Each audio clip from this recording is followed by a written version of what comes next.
Happy Sunday, Tampa Bay. We're back here for another week on the Duncan Duo Show, like we are every Sunday at 10 on WFLA News. Andrew Duncan with the Duncan Duo team at LPT Realty. Anytime we aren't on air, at the Duncan Duo, Twitter, Instagram, YouTube, TikTok, Facebook, pretty much every social media channel out there, we are there at the Duncan Duo. If you want to follow me personally, I am at the Andrew Duncan, or look for Andrew Duncan with the blue check mark on Facebook. And you can follow me there as well. So I was on my way to shoot some video today and had somebody send me this message from Grok, which is the AI version of Elon Musk's X or Twitter, whatever you want to call it. And it asked who the best real estate team in Tampa Bay was. And I was super proud that Grok and ChatGPT, because I checked it there too, both spit out that the Duncan Duo team at LPT Realty is the best real estate team in Tampa Bay. Now, it did say, here's a few teams, but it put us in the first place. So it talked about some other teams that were good, but I was ranked up there the highest. And that is because we are constantly putting our 20-year track record on the line to help customers buy and sell real estate here in Tampa Bay. And what I want to tell you about today is if you are a home buyer or an investor, and you are looking for the best deal in the market, I'm going to give you some tips today on where to find it. And it's probably going to be kind of surprising to you because I believe the most overlooked properties are the ones that have the best opportunity. So, for example, I tell all of my investor clients and me personally that the best deals in the marketplace for a home buyer or home investor come one of two ways. Either an off-market opportunity that not everyone else knows about, so that you have the ability to negotiate directly without competition, or secondarily, a home that's been on the market for a while. Now, you might ask, what is a home that's been on the market for a while, and what is an off-market property? Well, an off-market property is simply a property that's not listed with a broker and not heavily advertised, maybe a pocket listing or buying from an owner directly without a broker involved. Or not presently on the MLS. So when a home goes onto the MLS, it is going to get more exposure and more interest. So you're going to likely have competition, and the seller is in kind of a leveraged position.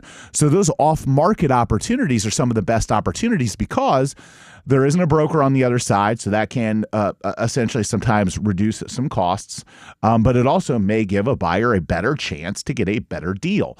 Now, there are reasons why a seller might choose not to put a home on the market all the way. Maybe they don't want the inconvenience. They don't want the neighbors knowing. They want a quick and clean transaction. They have a home that needs a lot of work. There are all kinds of reasons for it, or simply they're just in the beginning phases and they're thinking about selling, and you happen to find out that they're thinking about it. So that is what an off-market home is. An off-market home is just not regularly being advertised. So those are great opportunities. We run into those all the time for our buyers. We have an enormous database.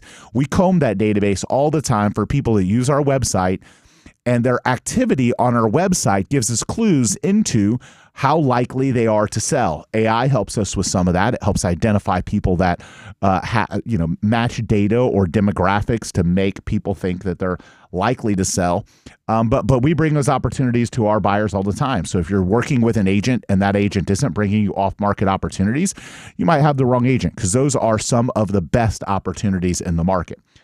The next segment of the best opportunities in the market I talked about are homes that have been on the market a while. And let me explain why that matters and why those are some of the best homes in the market. Well, first and foremost, the premise that, or not really the premise, but just society in general today, everyone is so focused on social media, social gratification, what other people think of them, to the point where over time, it's become harder and harder for home buyers that aren't as educated and aren't necessarily thinking about it from an investment perspective to fall in love with homes that have been on the market a while. And for them, a home that's been on the market a while is equivalent to making an Instagram post or a Facebook post or a TikTok and getting no likes, comments, or views. It means that no one likes that property, and people don't want to buy a property that no one likes. So naturally, when consumers see that a property doesn't get liked by other people, just like the post that they would make on social media that they may delete because it doesn't get any traction, they skip the home. They skip the home if other people don't like it. If it's 100 days, 150 days, 200 days on market, they think something's wrong with it. The reality is that is not the case. It can be the case, but it's not foolproof. So when a home gets stale, consumers start to think something's wrong with it, and then it becomes a harder uphill battle to get that home sold. So what does that mean? That means as a home buyer, you have a great opportunity to negotiate. Home's been on the market a while. It's not getting as many looks as it used to, and you have a seller that needs to sell. You might be able to get a better deal on that house. Secondarily, a lot of consumers think, oh, that house has been on the market a while. There's something wrong with it, or it's overpriced. The reality is that society's norms today work against that home now. That home may be very well priced and have excellent condition and excellent photos now. But when it went on the market, the agent or the seller, depending on how the property is represented, completely missed the boat, did bad marketing, overpriced it, maybe took crappy photos. By the time they got that stuff corrected and realized that was the problem, they'd already missed the newness of the market. They'd missed it. And now they're just fighting an uphill battle. The home may be very well priced. It may be a great opportunity. It may be a great house. Another thing that happens is that real estate agents, unfortunately, especially in a market like today, where it is, it's not as many transactions, not as much money flowing. Real estate agents cut out expenses. One of the expenses they cut out, professional photos. So then maybe they skimp on photos. Maybe they take the photos themselves. Maybe use their phone. Maybe they don't tell the client to clean up the house. Maybe the photos just look bad, but the home is great. Maybe they took the photos on a rainy day. Everybody's clicking next because it looks dreary. It doesn't look like sunshine and rainbows. And then all of a sudden you've got a home that's stale, all because photos on a rainy day or bad photos. Maybe they get the photos corrected. Maybe the photos are great now. And then consumers are like, why hasn't this one sold? So there are a lot of reasons why homes haven't sold after 100 or 200 days. And most of the time, the homes get corrected in price and the marketing stuff or condition stuff gets corrected. And now that seller, the market is working against them because people think something's wrong with it. And society has taught people to want what other people want and want the new hot thing. So those properties aren't considered new and hot. So everyone passes on them. But those are the best opportunities to get instant equity, to negotiate a great deal, to get great terms, and maybe get the house of your dreams. I can't tell you how many times I've seen the same house marketed by two different agents and look like a completely different house. The one agent uses great photography, great marketing, great copy. The other one doesn't. And consumers click next on the one that doesn't and think something's wrong with the house, or they're just not as attracted to the house as the one that uses the pro photography. So there may be nothing wrong with that house. They may just have a lazy real estate agent or a real estate agent that doesn't have the money to spend on photos. And that hurts the seller, of course, but you're not looking out for the seller's best interest. You're the buyer. You're looking out for your best interest. So work with an agent. Tell your agent to show you old houses and look past the ugly photos and look at the price history. You may think, oh, maybe it hasn't moved because it's priced at X. But if they've had a massive price drop, maybe the price it's at now is market or close to market or below market. If the photos look ugly, go look at it in person. Again, the photos can be deceiving. I've had plenty of times where the photos look amazing, you show up and it's a crap house. And then I've had it where the photos look like crap and you show up and it's an amazing house. But photos deceive consumers into looking at houses and they play the lazy game and they skip the property because they're like, oh, these photos look ugly. But the house checks all the boxes. The house checks every single box, but the agent took the photos on a rainy day. And then the buyer isn't as excited because everyone today puts everything in their life through a filter. Filter photos of themselves. They filter photos of their kids, their cats, their cars. They can't put that house in a photo, in a filter, because someone else took the photos and they look at it through an unfiltered lens and they think something's wrong with it. They need to go look at it in person. So real estate agents, take your clients to old listings. Home buyers, focus on some of the old listings when you're not finding what you want or in a competitive market, because that might be where the deal is. And your perfect home may just be sitting behind some crappy photos or a bad agent that overpriced the home at the beginning. So hopefully that makes sense. And if you're curious about what's going on in your neighborhood, you want to know what your home value is, you want an instant cash offer, you want to see what your neighbor's home sold for, just go to duncanduo.com. We've got this new website that pulls all the data in your neighborhood, and it sends you these valuation reports every single month so that you know what's going on in your neighborhood. You know if and when your neighborhood may be in foreclosure, in case if that's the case, you want to get your home on the market before that happens, because that'll pull the market down in your neighborhood. You may want to find, who sold their house, what they sold it for, is it under contract? All of those things you can see. Just go to duncanduo.com, and our team of agents will also reach out. Here's why this matters. Consumers today don't want to talk to anyone, and I get it. You want to Amazon your way to selling your house, and I wish it was that easy. Sometimes it can be. You're just going to give away a lot of equity for the convenience. But if you want to maximize your value and know what you can get at the top of the market, know the highest amount you can get, let one of our agents reach out and communicate with you, because they're going to reach out and communicate with you and talk to you about what you can do to improve your home's value.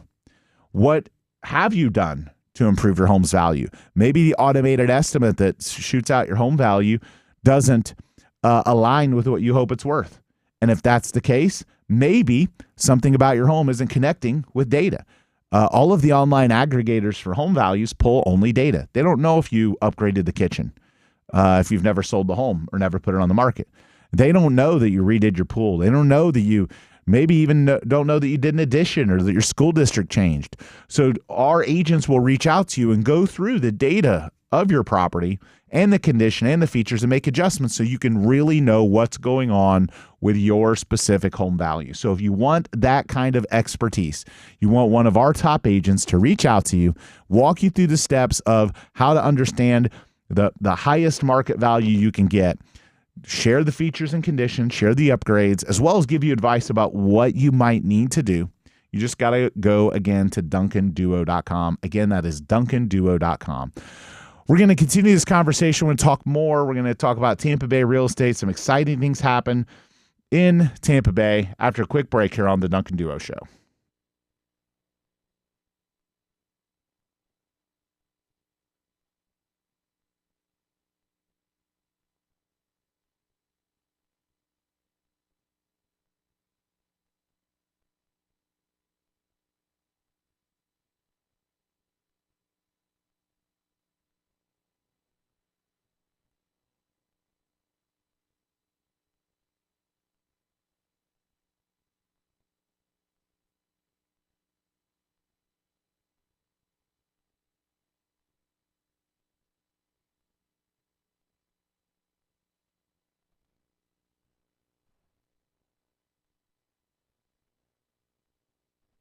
So we're back here on the Duncan Duo Show talking about the Tampa Bay real estate market.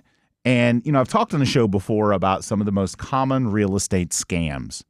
And I want to go through a few of those really quickly.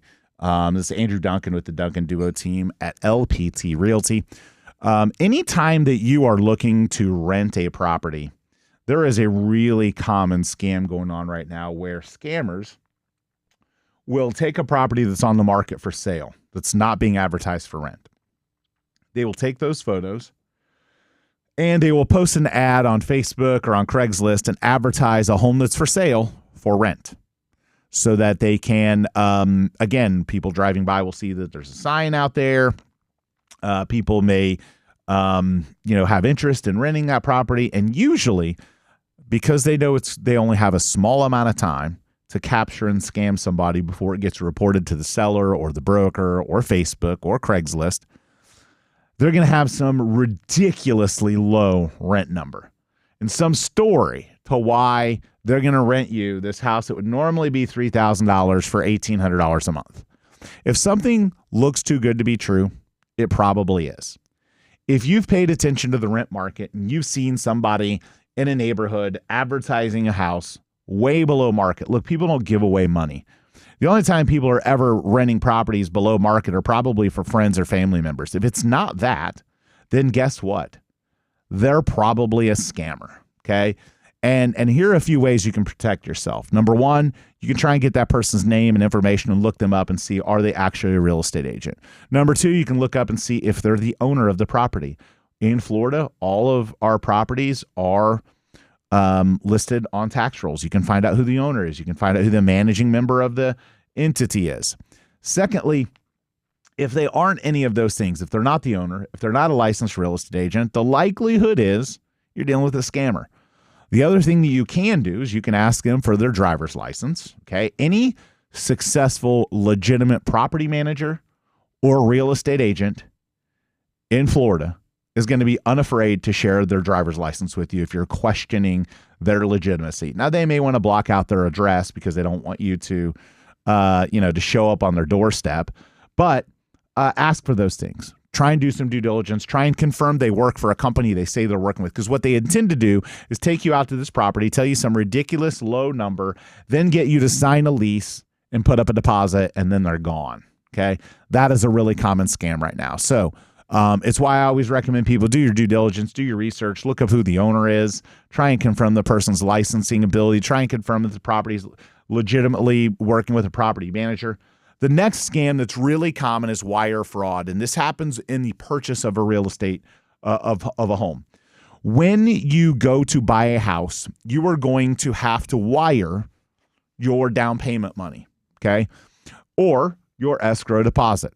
And what is happening is that some illegitimate organizations hack into the email of either title companies or real estate companies, or they use the name of the real estate agent or the name of the title agent with a fake email and a different domain name, and they're able to find a way to communicate directly with people that are going under contract on homes and sending them wire transfer instructions that are not accurate, that are probably some account in Nigeria. So for your protection, I always strongly encourage verbally verifying the wiring instructions. So if you are closing a real estate deal, if you are the buyer, okay, and you're being told or emailed, first off, the wiring instructions should always come from the title company, not from the real estate agent. Okay, real estate agents, stay out of that lane. Okay, comes from the title company, the escrow agent. When the title company sends this to you, call them to verify it. Call them to verify it, because there are people that get in between and find contact information, hack into CRMs, figure out who's under contract, and then they reach out and email you and say, hey, this is so-and-so with so-and-so title company, and you not paying attention. You don't look at the email address. You don't look at the reply to see that it's some fake scam account. And then they send you wiring instructions to some account in Nigeria. And then you wire the money and it's gone. So before you wire any money, verbally verify the wiring instructions. Call the person and talk to them and say, are these the wiring instructions? Even if it's from the correct email. What if somebody hacked into the email? What if somebody jumped onto their desk and sent you some scam? What if somebody gets hired by a title company? All these things can happen. So never trust wiring instructions that are sent to you electronically. Double check them, verify them, call to make sure, because I have seen countless consumers get duped by this and lose their deposit, lose their money, lose their house, all because they didn't verify the wiring instructions. So always going to come from the title company. If they come from someone else, don't trust them. And when they come from the title company, call the title company to verify the wiring instructions, so you don't send your money to some Nigerian scammer in some other country and then it's gone. So hopefully that helps. Those are two common scams right now that I want to prevent people from getting duped into. If you want to know more about some of those, follow us on social. We're always giving out information to help guide buyers and sellers at The Duncan Duo, Twitter, Instagram, YouTube, TikTok, Facebook, every social media channel. Again, at The Duncan Duo. And we're going to be back with our next segment after a quick break here on The Duncan Duo Show.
So we're back here on the Duncan Duo Show talking about the Tampa Bay real estate market. I met with a client this week that is selling an approximate $3 million home and probably buying something in the in a comparable range in South Tampa. Again, it's Andrew Duncan with the Duncan Duo team at LPT Realty.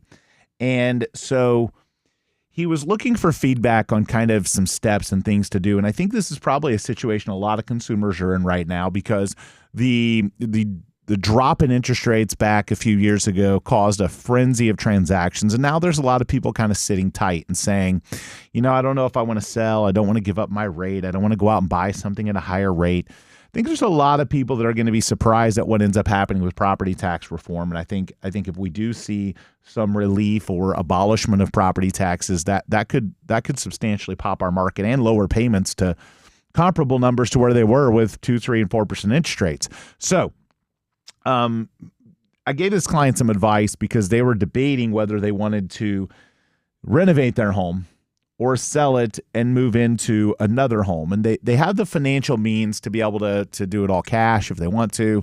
But they could also, get a mortgage and maybe refinance it at a later date. Anyway, as we walked through the house, it looked like to get their home to really where they wanted it. It would probably take a couple $100,000, maybe $250,000 to renovate their large $3 million house. And my advice to them was sell this one and go buy one that you want that's more modern and new and has everything you want. I have lived through multiple home renovations and additions, and I can tell you most of the time it's torture. So if you're a high-end customer and you're debating doing this and you're selling and you're thinking about, doing it, or should you go buy something, man, I cannot strongly encourage you enough, sell your existing home and go buy another. Living in a home while it's renovated is a nightmare. It infringes on your peace of mind. It never happens on time, ever. And it never happens on budget, ever. Whatever you're told, add money to it. Whatever you're told on time, add time to it. And then factor in no shows on the job, people not taking care of your house the way that you want, having to leave your house during certain times while they do certain things, noise from it if you work from home or you're an executive and you're home a lot. All of these things are a major reason why I tell everyone that I possibly can, living in a home that is being renovated. Now, again, if you're renovating yourself, and you're making it a family thing, and you guys enjoy that, that's a different scenario, okay? But if you're hiring people to renovate your home, I cannot recommend against it enough if you have the means to be able to go move and sell that house and buy the one that you want. This particular customer had a trade-off scenario because they're in a nearly 5,000 square foot house. Their kids have moved out. They don't need 5,000 square feet, but they want their home to be nicer, more modern, more updated. So they're happy staying in a comparable market and selling their house and maybe buying a 3,500 or 4,000 square foot house that has everything that they want updated and modern, and letting someone else enjoy their home that, is maybe 7 to 10 years old in terms of the features and the amenities, because there are consumers out there that will buy it and comps that support it. So most of the time I'm going to recommend people, if they're talking about their own primary residence, not a home that you're buying to resell or for investment, or not a home you're flipping, or not a rental. But if you're talking about your primary residence, I rarely am going to recommend to you to stay in it and do some massive renovation. If you have the financial means of being able to sell that home and buy another one, your peace of mind, you cannot put a price on it. Maybe it does cost you a little bit more money in interest rates for a few years, but if you can afford it, separate yourself from the cost and attach it to your ability to do it. If you can afford it, do it. You'll lower the interest rate later. Maybe you have a higher payment for a little bit, but there is no price that can be put on the peace of mind you get. And look, I'm sure there's contractors out there listening right now being like, oh, I can't believe you're telling them, you're giving them bad advice, and we can do this and we can do that. Look, I've heard it all.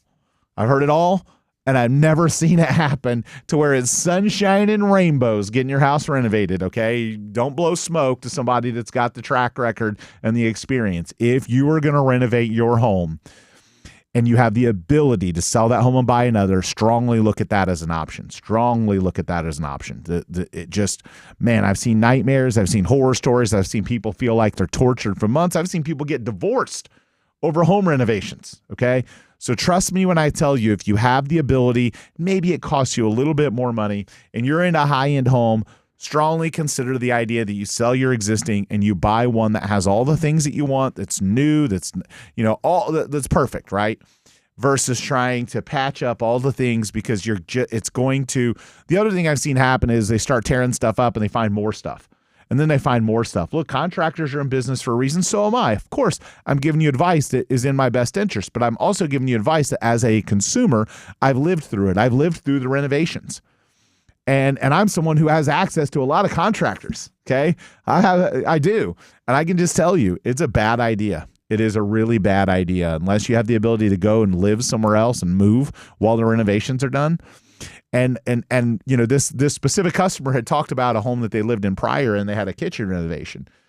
And their goal in the kitchen renovation was for it to take 2 months, and it took 6. Okay. Imagine what it takes when it's more stuff. It's just not going to happen at the pace that you want. You're not going to be able to control things. Our home is where we find peace, and it is going to disrupt your peace. So my strong recommendation, if you're out there thinking about renovating your home, really think twice about it and ask yourself, especially if you've never gone through it before, okay? If you've never gone through it before, you're going to be an optimist, and you might buy the sales pitch that it's going to come in on budget, that it's going to come in time, it's going to do this, it's going to do that. It's not.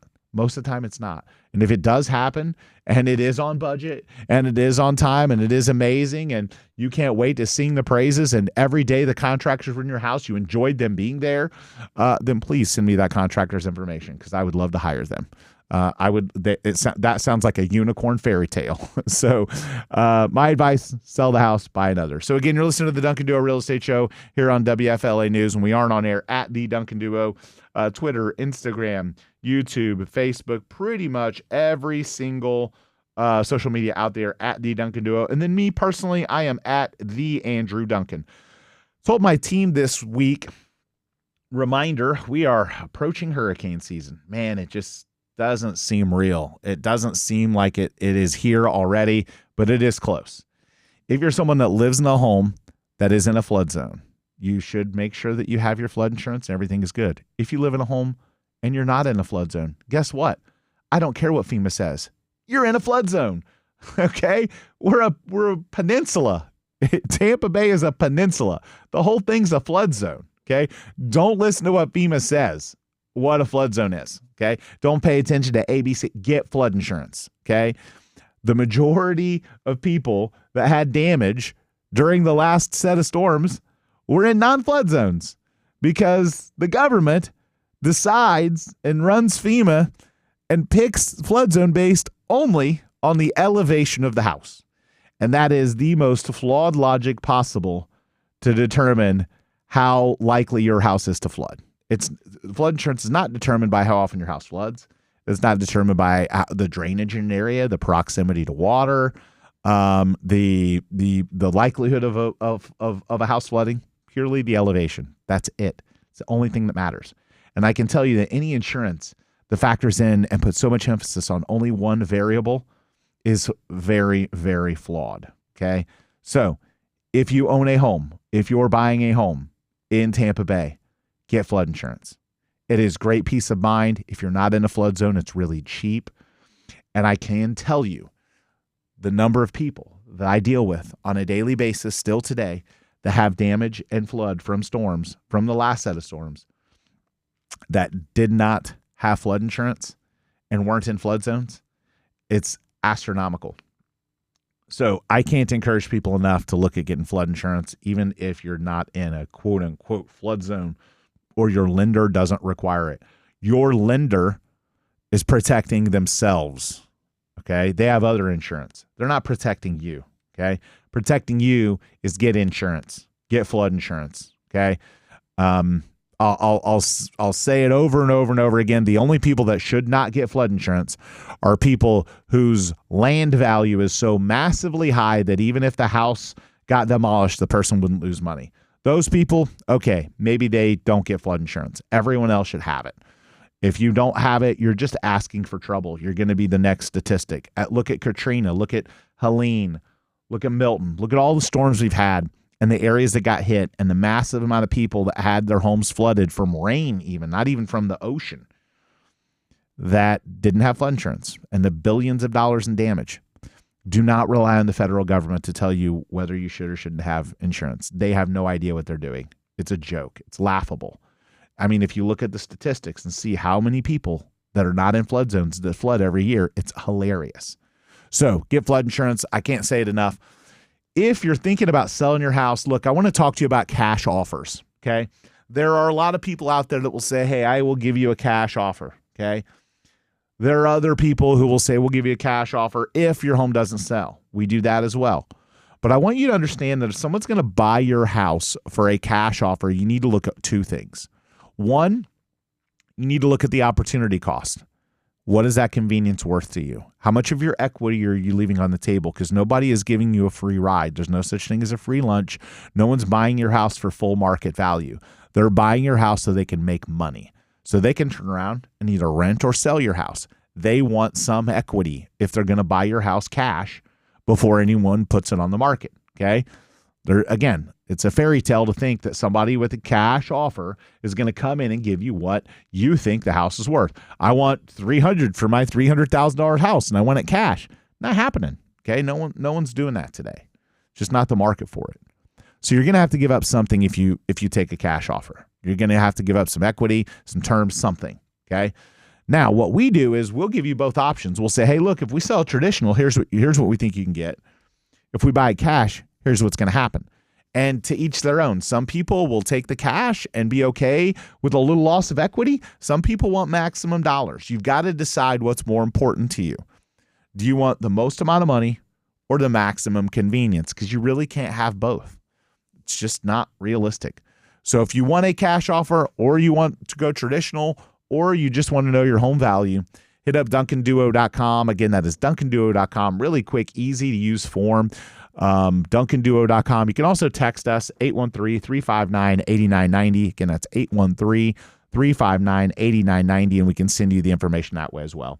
So we'll be back continuing our conversation with our last segment after a quick break here on the Duncan Duo Show.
So we're back here on the Duncan Duo Show talking about the Tampa Bay real estate market.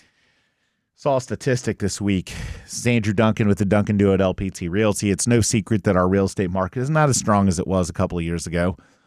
I think we're hoping for maybe a turnaround in the third or fourth quarter, but our market continues to be soft. We see an increase in inventory. Prices flattening a little bit. We haven't seen appreciation for a while, and we're seeing fewer home sales. We hope and expect to not have a busy hurricane season, and that will hopefully fuel the third and fourth quarter to pick up. And so the 2025 can end up being a better year than 24, which is what I predicted. I predicted that 25 would be better than 24, but it would take the third and fourth quarter, some either interest rate relief or improvements in the economy, which we started to see some trickling of reductions in inflation. So I'm hopeful that we'll start to see that trend start to appear. But price reductions are surging in Tampa Bay. Saw a statistic recently that ranked states by the highest share of homes that saw price reductions. And Florida was second in the country. 25% of homes saw price reductions. And consumers, unfortunately, time and again, are not listening to their real estate agents. And I'm dealing with this on my team as well. Consumers had the run up, and they've just not separated reality with their own house that they have an emotional attachment to. They think we're still in the COVID years.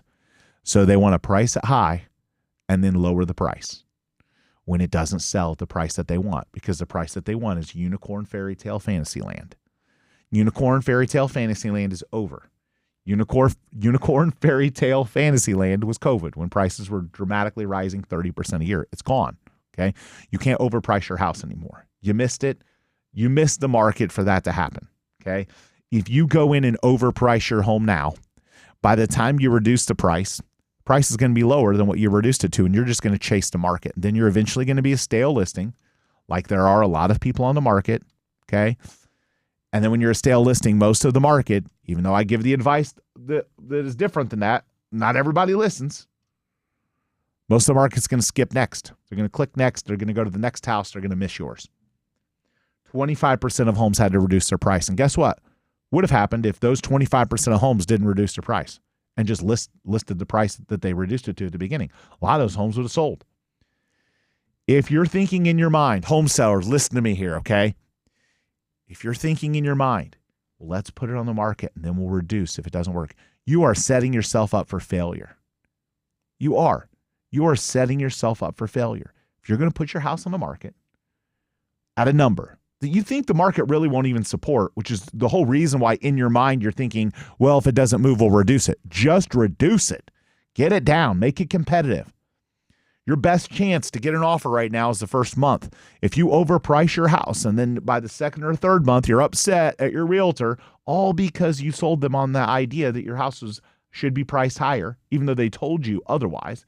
Sellers, get real with your price.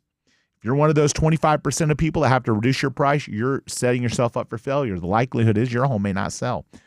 You may just fight the battle down. Just keep lowering until you look like you're at the bottom of the barrel, and then some investor is going to come in and lowball you. You're setting yourself up for failure. The best opportunity to get the most money for your home as a home seller is at the very beginning with a proper price. If you don't price it right at the beginning, you're not going to sell. It's just not the market for that. When prices were rising, you could miss. You could overprice your home and the appreciation in the marketplace would catch up. Prices now are doing the opposite of that. You price your $450,000 house at $500,000, then a month later you lower it to $475,000. And then a month later, you lower it to $450,000. And guess what? It's not $450,000 anymore. Now it's $425,000. Then a month later, you lower it to $425,000. But now it's been on the market 100 days. Even if it's the right price, everyone thinks something's wrong with it. Sellers are going out with flawed logic that the market is what it used to be. You can't overprice your home anymore.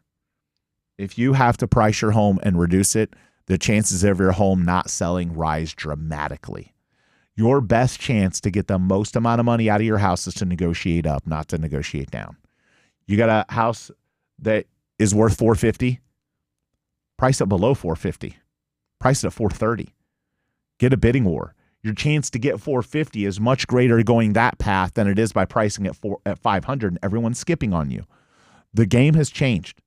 We're not in fantasy land, unicorn, fairy tale anymore, okay? That is over. If you want to sell your home today, you have to price it aggressive. If you can't price it aggressive, then don't sell it. It won't appraise, okay? It won't appraise. And anyone with cash, I hear that a lot too. Well, just find me a cash buyer. You think cash buyers are stupid? You think cash buyers want to overpay for your house? You think cash buyers want to fix your mistake? No, cash buyers aren't stupid. There's a reason they're cash. The reason they got cash to be able to buy a house to begin with, because they're pretty smart with money. They're going to look at the comps and they're going to realize you're overpriced. So sellers, if you want to help the real estate market, if you want to help yourself, if you want to help Tampa not be number 2 in the country for the most price reductions, stop overpricing your houses. Start listening to your agents. Start going with the best agents, not the agents that lie to you to get a listing. Start going with the ones that tell you the truth.